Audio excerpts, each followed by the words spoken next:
How to set up a laptop as a monitor with an HDMI cable. HDMI cable. You use your laptop as a monitor for another computer. Follow these steps.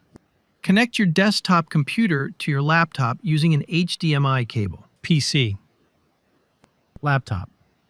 You need a converter like this. It's called an HDMI video capture device. I'll put it in the description. Input HDMI, output USB, HDMI cable. Connect. Connect to laptop.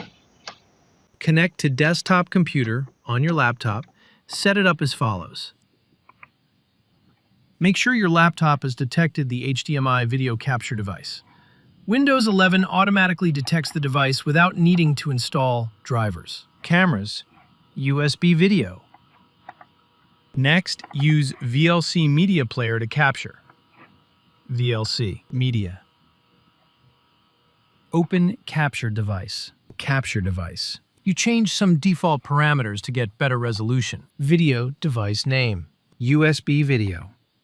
Audio device name. USB audio. Video size. 1280. 720, 30. Video size. Show more options. Caching, 0. Advanced options. Picture aspect ratio, 16:9. Frame rate, 30. Okay, save changes. Play. Now your laptop is used as a desktop monitor. Thank you for watching. Don't forget to like and subscribe.